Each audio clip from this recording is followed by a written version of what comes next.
persembahanku ini.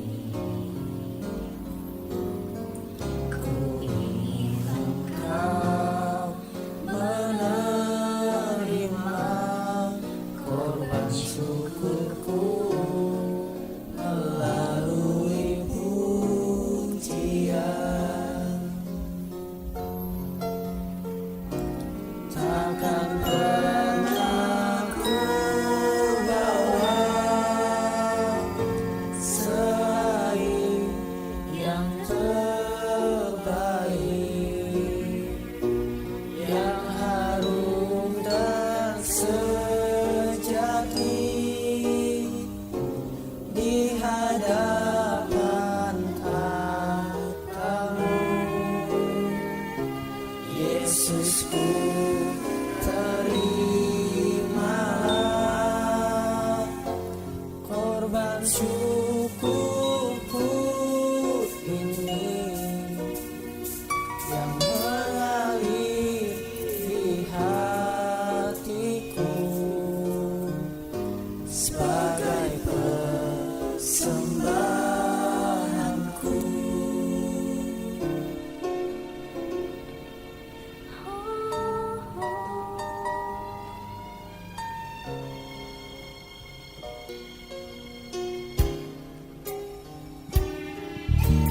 Bawa kepadamu, oh Tuhan, persembahanku ini. Ku ingin Engkau menerima korban syukurku melalui pujian.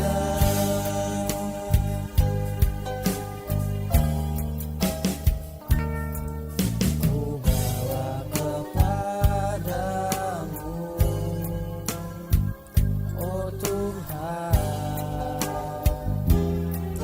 persembahanku ini. Ku ingin Engkau menerima korban syukurku melalui pujian. Takkan pernah ku bawa selain yang terbaik, yang harum dan sejati di hadapan tatamu. Yesusku, terimalah korban syukurku ini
bersatu di dalam doa. Ya Tuhan Allah kami, Allah yang kami sembah di dalam nama Yesus Kristus, mengucap syukur kalau sampai hari ini Engkau masih memberikan kami kesehatan, memberikan kami kesempatan untuk kami beribadah bersama-sama. Penyertaan-Mu, kasih setiamu adalah bukti bahwa kami masih ada sampai hari ini. Di dalam penyertaan-Mu itu ada damai sukacita, ada pertolongan, ada perlindungan, ada berkat, tempat berteduh, demikian juga saudara-saudara, keluarga besar, dan semuanya dalam penyertaan-Mu. Sebentar kami mau mendengarkan firman-Mu, biar kiranya Engkau sendiri yang berkata-kata dalam kehidupan kami. Engkau kenal kami secara pribadi, Engkau yang tahu persis permasalahan kami. Oleh sebab itu Tuhan, kami percaya bahwa firman itu adalah perkataan-Mu sendiri yang berkuasa, yang memberikan kekuatan, yang membuka jalan di mana tidak ada jalan, dan firman yang menyembuhkan, firman yang memelihara hidup kami mulai hari ini sampai kami bertemu dengan Engkau. Dan hamba-Mu ini Tuhan hanyalah juru bicara-Mu. Oleh sebab itu apa yang ingin Kau sampaikan, jangan ada kata-kata yang keluar yang bukan isi hati-Mu, sebab kami rindu untuk diberkati oleh firman Tuhan. Dengan ucapan syukur, kita yang siap untuk diberkati oleh firman Tuhan, bersama-sama kita katakan amin. Bapak, Ibu, Saudara-saudara yang dikasihi oleh Tuhan, selamat berjumpa kembali dalam ibadah kita bersama-sama. Tentunya saya selalu berdoa agar saudara tetap sehat, tetap sejahtera, sukacita, patuhi protokol kesehatan, tetap menjaga kebersihan, cuci tangan, pakai masker, dan jaga jarak. Jangan keluar rumah apabila tidak terlalu perlu, supaya dengan demikian kita bisa memutus penyebaran COVID-19 dan kita tetap sehat. Kita berharap selanjutnya kita akan lebih baik. Bapak, Ibu, Saudara-saudara, pada saat ini kita akan bersama-sama mendengar firman Tuhan, bahwa bagaimana Tuhan mendidik kita. Allah yang menyertai, Allah yang memelihara kita, Allah yang memberikan rezeki, Allah yang memberikan kita kesehatan, Allah yang senantiasa selalu ada bersama dengan kita. Dia bagaikan Bapa terhadap kita, bagaikan anak-anaknya. Kalau kita Bapa di dunia ini selalu memberikan yang terbaik bagi anak-anak kita, apalagi Bapa kita yang di surga. Dia mengasihi kita, bukan? Nah, Bapak, Ibu, Saudara-saudara, caranya Allah sebagai Bapa untuk mendidik anak-anaknya, tentunya banyak cara Dia mendidik agar kita menjadi lebih tangguh, agar kita menjadi lebih kuat, agar kita menjadi lebih berhasil dalam menghadapi apapun dalam kehidupan ini, dalam menjalani hari-hari kita, supaya kita selalu menang dalam menghadapi setiap persoalan dan permasalahan dalam kehidupan kita. Nah, caranya Bapa di surga, caranya Allah, caranya Tuhan mendidik kita sebagai anak-anaknya, tidak harus selalu melalui bangku sekolah, di kelas, pakai seragam, bikin PR, berhadapan dengan guru. Tidak selalu seperti itu, namun banyak cara. Nah, hari ini kita akan lihat bagaimana cara Allah mendidik kita, mengajar kita, supaya terbuka mata kita dan hati kita, juga pikiran kita terhadap apa yang disampaikan oleh firman Tuhan. Kita akan baca di dalam Amsal pasal yang ke-30. Demikian firman Tuhan. Amsal pasal 30 mulai ayat yang ke-24. Ada 4 binatang yang terkecil di bumi, tetapi yang sangat cekatan. Semut, bangsa yang tidak kuat, tetapi yang menyediakan makanannya di musim panas. Pelanduk, bangsa yang lemah, tetapi yang membuat rumahnya di bukit batu. Belalang yang tidak mempunyai raja, namun semuanya berbaris dengan teratur. Cicak yang dapat kau tangkap dengan tangan, tetapi yang juga ada di istana-istana raja. Ada 3 binatang yang gagah langkahnya, bahkan 4 hal yang gagah jalannya, yakni singa yang terkuat di antara binatang, yang tidak mundur terhadap apapun, ayam jantan yang angkuh atau kambing jantan, dan seorang raja yang berjalan di depan rakyatnya. Bapak Ibu Saudara-saudara, hari ini kita bersama-sama kita akan melihat perilaku dan kehebatan si lemah maupun si kuat. Yang pertama dikatakan semut, suatu bangsa yang lemah. Suatu bangsa yang lemah, tapi dikatakan dia mengumpulkan rezekinya pada musim panas. Semut itu rajin, nggak ada semut yang diem begitu ya, dia itu rajin sekali. Nah, coba kita akan baca di dalam Amsal pasal yang ke-6, bunyinya begini. Amsal pasal yang ke-6 mulai ayat yang ke-6. Hai pemalas, pergilah kepada semut, perhatikanlah lakunya dan jadilah bijak. Biarpun tidak ada pemimpinnya, pengaturnya atau penguasanya, ia menyediakan rotinya di musim panas dan mengumpulkan makanannya pada waktu panen. Bapak Ibu Saudara-saudara, seperti tadi kita singgung, semut itu tidak ada yang diam. Semut itu rajin, sekalipun tidak ada pemimpinnya, tidak ada komandannya, dia sudah tahu apa yang harus dia kerjakan. Bukannya harus kalau ada pemimpin, ada bos, baru kita bekerja. Kalau bos tidak ada, kita santai-santai, ataupun kita hanya diam-diam saja. Semut itu ternyata bangsa yang lemah dikatakan di sini, namun dia itu rajin. Dia mengumpulkan makanannya pada musim panas, pada waktu panen. Artinya ada suatu masa di mana masa itu bisa berhenti. Kalau masa itu lagi masa panen, dia tahu itu saatnya untuk mengumpulkan. Tidak boleh bermalas-malas, harus bekerja keras. Sebab kalau masanya nanti masa tidak panen, dia sudah punya persediaan.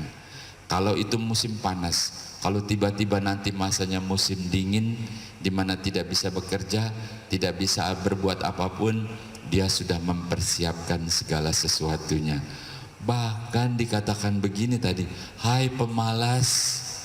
Aduh, saya percaya bahwa kita bukan pemalas. Namun kalau ada yang sudahlah, yang penting hari ini sudah cukup. Kalau sudah ada makan lalu bermalas-malas tidur-tidur, wah, ditegur oleh Amsal bahwa yang malas-malas itu cepatlah giat, mumpung ada kesempatan, mumpung masih sehat, mumpung tenaganya masih ada, cepatlah bergiat-giat. Belajarlah kepada si semut. Ternyata si semut walaupun lemah, walaupun kecil, dipuji oleh Salomo, seorang yang berhikmat. Nabi Sulaiman, Raja Salomo berkata, itu semut walaupun kecil dipuji dia, karena ternyata dia tahu kapan masanya mengumpulkan, kapan masanya berdiam diri. Itu sebabnya semut itu dikatakan dia itu bijak. Ayo, jangan kita malas, semangat lagi.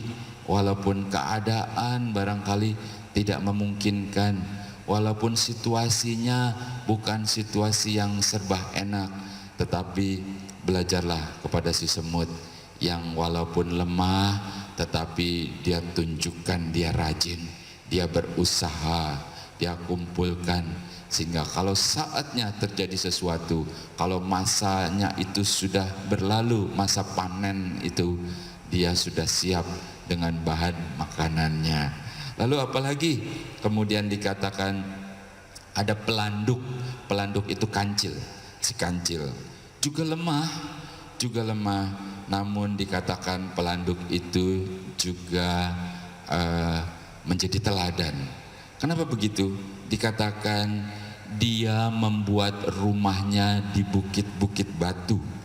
Membuat rumahnya di bukit-bukit batu artinya rumah yang nyaman. Kalau istilah kita tuh home sweet home.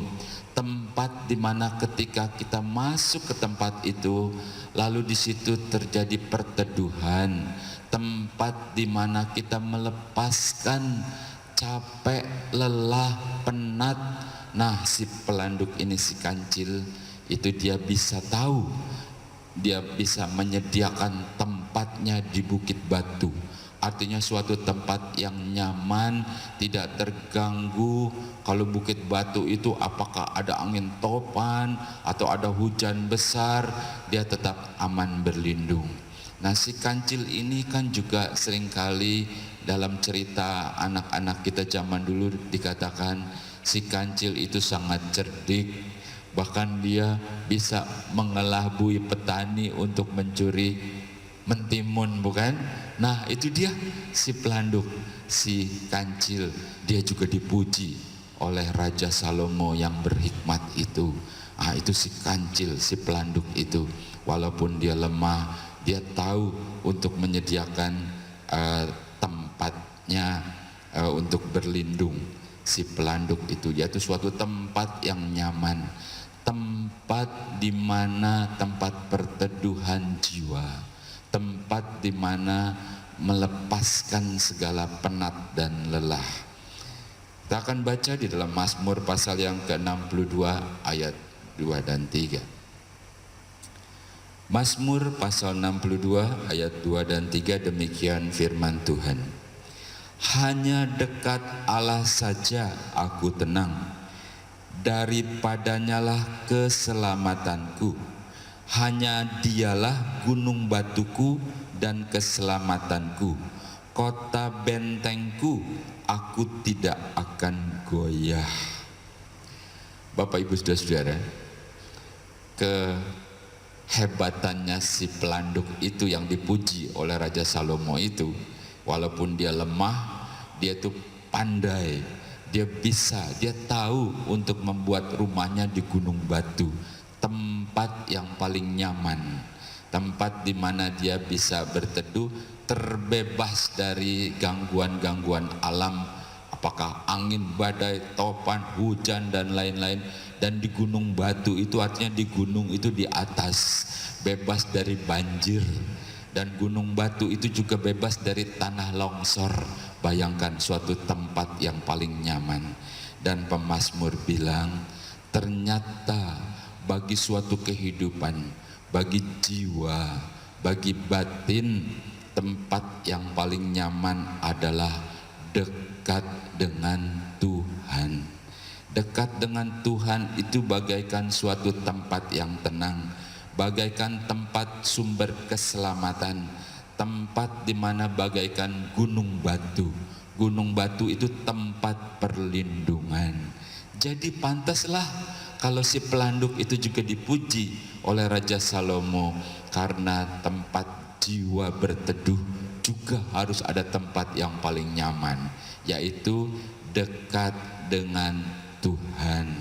Jadi yang kedua, binatang yang kedua itu mau mengajarkan, biarlah hidup kita ya sesibuk apapun, sebesar apapun permasalahan, atau sebesar apapun barangkali engkau mengatakannya itu ujian, dekatlah kepada Tuhan, karena Dia tempat perlindungan, tempat perteduhan yang paling nyaman, sehingga kita betul-betul merasa teduh, yaitu ketika kita dekat dengan Tuhan. Lalu kita lanjutkan, apalagi tadi dikatakan belalang. Belalang, waduh belalang. Belalang ini dikatakan bangsa yang lemah juga. Walaupun dia tidak ada pemimpinnya, tidak ada rajanya, tapi dia itu bisa berbaris dengan rapih, kata Salomo. Belalang itu apa artinya? Artinya kalau bisa berbaris rapi, melakukan apa-apa bersama-sama, melakukan sesuatu itu kompak begitu ya. Itu mau mengingatkan sama kita bahwa belalang itu contoh dari kebersamaan dan kesehatian.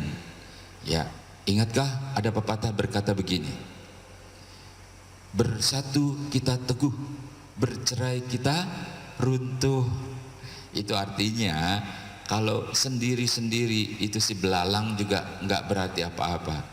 Kalau dia udah bersama teman-temannya, ya, kalau katanya kalau itu hama belalang itu lagi liwat ribuan jumlahnya, langit seakan-akan tertutup.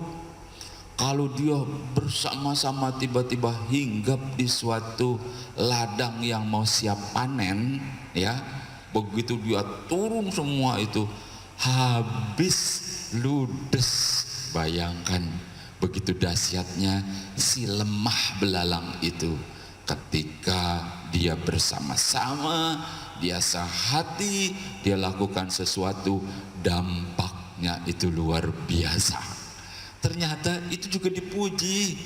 Belalang itu walaupun lemah, ternyata belalang itu dalam kebersamaan, dalam kesehatian itu juga dibutuhkan untuk setiap kita, untuk kita lebih baik, untuk kita lebih maju dalam kesehatian bersama-sama. Bukan masing-masing, wah kau kesini, aku kesini aja, wah pokoknya pendapat berbeda gitu kan. Tapi masing-masing nggak bisa kuat. Kalau di sini diajarkan, walaupun si belalang itu lemah, tetapi dalam kebersamaan, dalam kesehatian, melakukan apapun berhasil dia. Kita lanjutkan lagi. Apalagi kemudian, yang keempat adalah cicak. Wah, ada sebagian orang dengan cicak itu merasa jijik. Aduh, aku takut cicak. Bahkan dikatakan cicak itu binatang yang lunak, yang mudah, yang lemah, bahkan juga bisa kau pegang dengan tanganmu. Itulah cicak. Apa sih keistimewaannya cicak? Dikatakan cicak walaupun lemah, walaupun tidak berdaya, perhatikan baik-baik. Cicak itu ternyata dia juga ada di istana-istana raja. Kita belum tentu ada di istana raja, tapi cicak ada. Apa sih yang mau ditangkap makna dari seekor cicak yang lemah, yang katanya bisa dipegang oleh tangan kita itu? Ternyata cicak itu mau menunjukkan suatu ketekunan, mau menunjukkan suatu ketekunan. Dia berjalan, dia berusaha, dia berjalan, dia berusaha, enggak tahu sampai kapan akhirnya berhasil dia ada di istana-istana raja. Itu juga dipuji oleh Raja Salomo karena ternyata ketekunan juga faktor penting dalam suatu keberhasilan.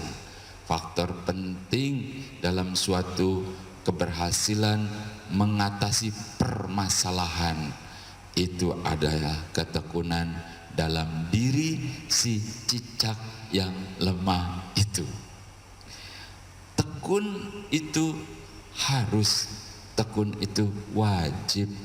Apakah seorang pelajar dia harus tekun, seorang petani dia harus tekun, seorang olahragawan juga harus tekun, harus patuh, harus disiplin. Kayak seorang prajurit itu harus menjadi milik kita juga, untuk kita menjadi berhasil, untuk kita menjadi tangguh untuk menghadapi apapun. Ketika kita menghadapi sesuatu, kalau baru menghadapi, bahkan belum berperang kita udah kalah, bagaimana mungkin kita bisa menjadi pemenang? Sebab dalam peperangan rohani terutama, itu cuma dua kemungkinan, menang atau kalah. Dan peperangan itu tempatnya ada di pikiran. Bagaimana kita berpikir, bagaimana itu mungkin atau tidak mungkin, bagaimana strategi. Nah, Raja Salomo mengajarkan salah satunya adalah kepada si cicak, belajarlah kepada yang lemah itu, yaitu belajar tentang suatu ketekunan. Kita akan baca dalam satu ayat dalam Amsal pasal yang ke-8. Amsal pasal yang ke-8 ayat yang ke-17, demikian firman Tuhan. Aku mengasihi orang yang mengasihi aku, dan orang yang tekun mencari aku akan mendapatkan daku. Firman Tuhan, aku mengasihi orang yang mengasihi aku, dan orang yang tekun mencari aku pasti mendapatkan aku. Jadi ada dua hal. Ketika kita mengasihi Tuhan, lalu Tuhan juga mengasihi kita. Dan yang kedua, kalau kita tekun terus, kita ingin bersekutu dengan Tuhan, kita ingin agar Dia bersama-sama dalam hidup kita untuk memberikan kita kekuatan, memberikan kita hikmat, memberikan kita kesehatan. Kalau kita mengandalkan Tuhan, kita mencari Dia, lalu kata Tuhan pasti menemui. Kenapa begitu? Karena Tuhan juga ingin bersama-sama dengan kita. Karena Dia juga ingin supaya kita itu bahagia. Karena Dia ingin supaya kita berhasil dalam apapun di dalam dunia ini. Sebab memang tidak mudah. Bahkan Yesus berkata, engkau bagaikan domba di tengah-tengah serigala. Artinya enggak mudah, namun perlindungan Tuhan, penyertaan Dia sanggup. Kalau kita kuat, kalau kita bisa, itu bukan karena kekuatan kita, tetapi karena efek dari semuanya ini. Kata Tuhan, kalau engkau mengasihi aku, aku juga mengasihi engkau. Kalau engkau mencari aku dengan tekun, lalu engkau pasti bertemu dengan aku. Bukan cuma sekedar bertemu, sebab Tuhan berkata Dia akan terus bersama-sama dengan kita. Jadi ada 4 hal yang diajarkan oleh Raja Salomo yang penuh hikmat itu, agar kita menjadi tangguh, agar kita menjadi kuat, agar kita menjadi pemenang dalam menghadapi setiap permasalahan dalam kehidupan kita. Kemudian ada lagi binatang, kalau tadi binatang yang lemah, sekarang binatang yang kuat. Jadi si Raja Salomo ini memang pandai. Jadi dalam pikirannya mungkin harus balance gitu ya. Nah, ada binatang-binatang yang kuat. Kita perhatikan coba apa saja. Dikatakan yang pertama apa tadi? Singa. Singa. Kita bayangkan seekor singa. Seekor singa itu dikatakan dia adalah yang paling terkuat di antara binatang. Itu sebabnya dikatakan dia si raja hutan, rajanya dia. Singa itu kuat, taringnya, ya, kukunya juga kalau dia mencakar, merobek begitu ya, itu sangat-sangat kuat. Nah, singa, apa yang dikatakan tentang singa? Singa itu ya walaupun kuat, dia kerjanya ngapain? Tidur saja. Karena dia pikir aku kuat. Aku kalau mau makan sebentaran juga aku terekam. Itu kambing yang lagi lari atau binatang lain, aku mudah cari makannya. Jadi aku tidur sajalah, santai-santai. Singa, ya, tidak dipuji. Singa itu walaupun dia kuat, tetapi dia itu pemalas. Karena merasa kuat, lalu dia cuma tidur saja. Ada lagi nih kalau mau kita perhatikan. Pernahkah Bapak Ibu Saudara nonton sirkus? Ya, apakah di TV atau mungkin live gitu ya? Nah, kadang-kadang tuh agak mengerikan. Dikeluarkan singa gitu ya, kita agak takut. Tapi padahal si pawangnya itu sudah pegang pecutnya gitu ya. Singa itu dipecut, ceder, disuruh duduk, disuruh naik, suruh loncat, loncat yang ada bundaran, ada apinya, dia loncat gitu ya, dia diem lagi gitu. Nah, itulah singa ya, dia kuat namun pemalas, dan ada tambahannya apa? Yaitu bodoh. Ya, oke, bisa kita tangkap ya. Kuat tapi malas tapi bodoh. Ya, nanti Bapak Ibu bisa bandingkan, renungkan. Ternyata kekuatannya tidak dipuji. Bahkan di dalam sirkus cuma jadi bulan-bulanan, cuma jadi main-mainan doang. Nah, itulah ya apa artinya kuat tapi nggak punya hikmat, tapi bodoh. Ayo kita lanjutkan lagi. Apalagi berikutnya, ayam jantan. Apa sih ayam jantan? Oh, ayam jantan. Bapak Ibu tahu, kalau ayam jantan berkokok berarti apa? Fajar segera menyingsing. Mudah ya, kita ada dimanapun, apakah di hutan, apa kita di ladang atau dimanapun, mungkin tidak pakai jam begitu, masih gelap begitu ya. Mudah. Kalau ayam jantan sudah berkokok artinya fajar segera menyingsing. Apa sih maksudnya? Kenapa ini ayam nggak dipuji? Kalau tadi kok semut, pelanduk, apalagi tuh cicak gitu ya, itu dipuji-puji malah yang lemah. Ayam jantan tidak dipuji. Bapak Ibu saudara tahu? Iya, ya sudah tahu bukan? Itu ayam jantan, dia berkokok lalu matahari terbit. Waktu dia ngobrol-ngobrol sama kambing, ngobrol-ngobrol sama yang lain, dia bilang, "Hai, kau berapa kekuatanmu, berapa kehebatanmu? Tapi aku nih ya, kalau aku berkokok lalu matahari langsung muncul. Matahari itu, sang fajar itu nurut sama aku. Kalau aku berkokok lalu dia muncul. Dia jadi apa? Dia jadi sombong dia. Ya, dia pikir matahari muncul itu gara-gara dia berkokok gitu ya. Nah, itu sebabnya ayam jantan tidak dipuji. Kalau tadi macan kuat juga tidak dipuji karena dia pemalas. Ya, berbeda dengan si semut, berbeda dengan belalang, kesehati-hatiannya. Tidak kuat tapi malas dan bodoh. Nah, si ayam jantan begitu juga, dia agak pinteran dikit gitu ya, bisa berdiskusi, bisa berdialog, tapi sombong, merasa kalau bukan karena aku nih ya nggak ada yang bisa. Wah, seperti itu. Kalau bukan karena aku gitu kan, aku selalu aku, bahkan mentari terbit pun karena aku, kata si ayam jantan.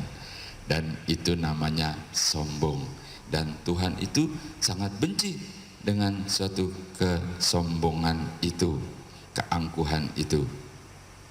Berikutnya dikatakan tentang kambing jantan. Kambing jantan itu apa sih yang menarik dari sebuah kambing jantan? Kambing jantan kalau diperhatikan, dia kambing bersama kambing itu sangat mudah diadu-adu. Kambing gitu, adu kambing. Domba, bahkan adu domba, begitu kan ya, ada istilah adu domba gitu. Kamu jangan mengadu domba dong gitu ya. Nah, kambing itu adu tanduknya. Dia mudah tuh diadu-adu gitu, jadi tontonan, jadi pertunjukan menarik. Bayangkan itu kambing ya, itu senang banget dia kalau diadu-adu. Dia langsung berantem gitu ya, berantem sampai babak belur, sampai berdarah-darah. Nah, ini kambing gak dipuji ya, karena dia mudah banget diadu-adu gitu ya, sampai babak belur, berdarah-darah, udah pada parah, baru dia diem ya, baru diem ya. Itulah si kambing itu yang tidak juga mendapat pujian. Saya akan ajak kita baca Amsal pasal yang ke-8 ayat yang ke-13.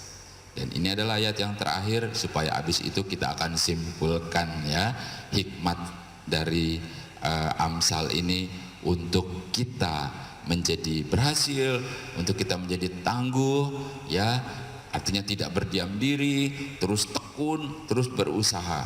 Nah, 3 binatang ini kuat, hebat, namun tidak mendapat pujian. Apa sih sebabnya? Nah, Amsal pasal 8 berkata begini. Amsal pasal yang ke-8 ayat yang ke-13. Takut akan Tuhan ialah membenci kejahatan. Aku benci kepada kesombongan, kecongkakan, tingkah laku yang jahat, dan mulut yang penuh dengan tipu muslihat. Bapak Ibu Saudara, ternyata 3 binatang itu tidak mendapat pujian karena dikatakan bahwa Tuhan benci dengan kejahatan, dengan kesombongan, dengan tipu muslihat. Bapak Ibu Saudara, sekarang kita akan simpulkan dari beberapa binatang-binatang lemah, bahkan mendapat pujian, bahkan juga menjadi pelajaran buat kita, dan juga ada binatang-binatang kuat yang justru sebenarnya harus dipuji karena kekuatannya.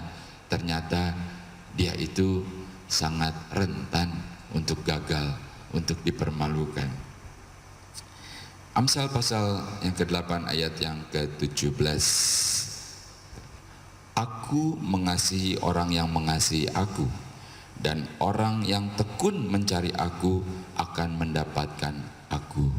Kemudian yang tadi kita baca, takut akan Tuhan yaitu membenci kejahatan, dan aku benci kepada kesombongan, kecongkakan, tingkah laku yang jahat, dan mulut yang penuh dengan muslihat. Dan satu ayat terakhir sebagai ayat penutup adalah Amsal pasal yang ke-8 ayat yang ke-35. Karena siapa yang mendapatkan aku mendapatkan hidup, dan Tuhan berkenan akan dia. Terakhir dikatakan oleh firman, siapa yang mendapatkan aku, dia mendapatkan hidup, dan yang lebih dahsyat lagi adalah Tuhan berkenan akan dia. Allah pernah berkata di dalam firman Tuhan, aku menemui seorang, yaitu Daud anak Isai, yang kepadanya aku berkenan.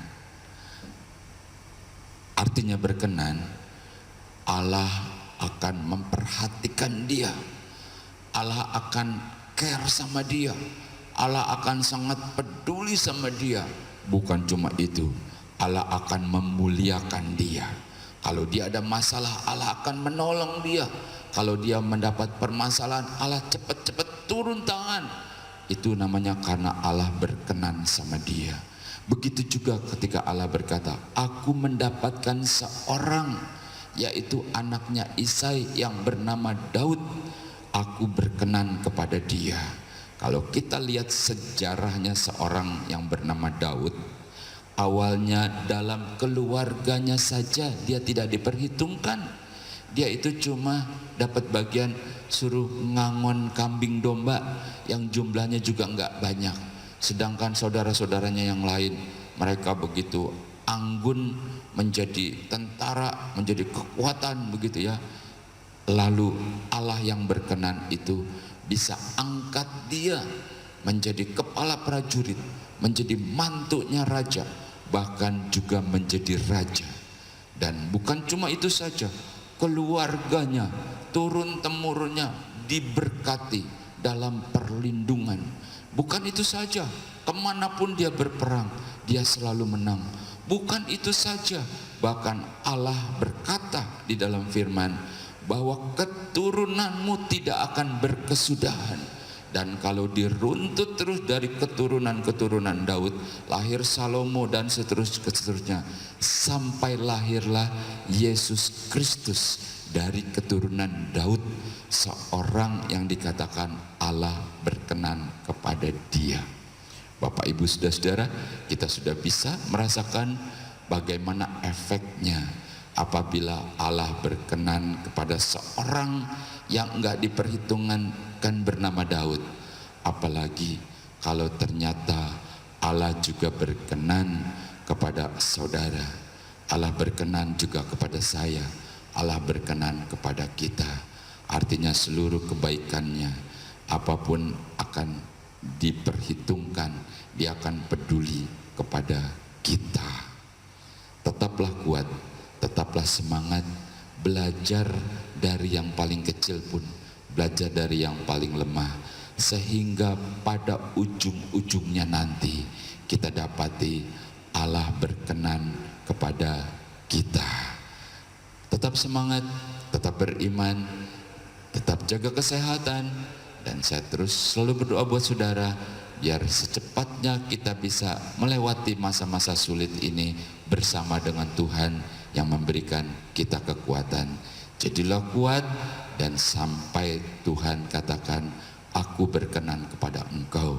Artinya Tuhan menunjukkan kasih-Nya dan kita akan lihat bagaimana Allah melakukannya dalam hidup kita sehari-hari. Siapapun kita, apakah kita profesional, pekerja, pengusaha, sales sekalipun, atau mungkin kita hanya seorang pelajar, seorang pendidikkah, apapun yang Tuhan percayakan, jadilah kita berkenan kepada Dia. Dia yang akan bekerja kepada kita. Tuhan Yesus memberkati. Mari kita berdoa bersama-sama.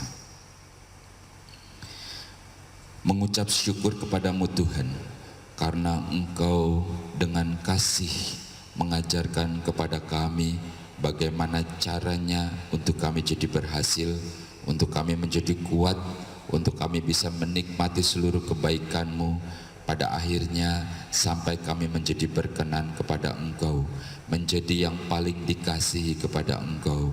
Ketika kami mencari Engkau, Engkau pun mencari kami. Ketika kami mengasihi Engkau, Engkau pun mengasihi kami. Dalam segenap hidup kami, bersama dengan keluarga kami, bahkan Engkau berkata sampai anak-anak dari anak-anak kami menikmati berkat yang Engkau berikan, karena kehidupan kami berkenan kepada Engkau. Pada saat ini Tuhan, kami juga mau berdoa kepada setiap kami yang saat ini ikut beribadah bersama-sama dengan kami. Biar kiranya Tuhan Engkau juga menjangkau mereka, Engkau memberkati, Engkau memberikan kekuatan, Engkau memberikan kesehatan. Apapun yang menjadi usaha mata pencarian mereka dalam kesehari-harian mereka, Tuhan Engkau berkati. Yang mereka yang menjadi pedagang, Engkau berkati barang-barang dagangan mereka. Tangannya Engkau bubuhi dengan berkat, sehingga apapun yang dipegangnya Engkau jadikan berhasil dalam nama Yesus. Mereka yang bekerja, tempat di mana mereka Engkau tempatkan, berkati tempat itu Tuhan. Biar kiranya malaikat Tuhan akan menjadi asisten pribadi-Mu. Hikmat, marifat, dan wibawa surgawi menyertai mereka. Dan dimanapun mereka berada, jadikan mereka bagaikan garam dan terang di dalam dunia ini, sehingga keberadaan mereka itu bukan cuma diberkati, juga menjadi berkat bagi banyak orang. Kami berdoa buat anak-anak kami yang masih sekolah, mereka yang masih kuliah. Tuhan berikan hikmat dan akal budi. Berkati orang tuanya, cukupi biaya-biaya kuliah dan sekolah mereka Tuhan. Kami percaya bahwa anak-anak kami adalah milik-Mu, dan Engkau merajut masa depan yang terbaik bagi mereka. Demikian juga yang sudah tidak bekerja sekalipun, Tuhan Kau berkati dengan cara-Mu yang ajaib. Demikian Tuhan, apa yang kami butuhkan di dalam dunia ini, Engkau tabib sebagai penyembuh. Engkau yang akan buka jalan, Engkau yang akan mencukupi selama kami di dalam dunia ini. Jadikan kami terus menjadi kuat, terus bertekun sampai kami bertemu dengan Engkau. Di dalam nama Tuhan Yesus Kristus, biar kiranya Engkau dengar doa kami, dan Engkau memberkati setiap kami yang sungguh-sungguh yang mencari Engkau, dan yang sungguh-sungguh melakukan setiap perintah-Mu. Di dalam nama Tuhan Yesus Kristus kami pohonkan doa ini. Dengan iman, dengan percaya, dengan sukacita, kita terima berkat Tuhan. Bersama-sama kita katakan amin. Tuhan Yesus memberkati. Mengapa tak kepadanya Kau sampaikan segalanya? Pastilah terhibur hati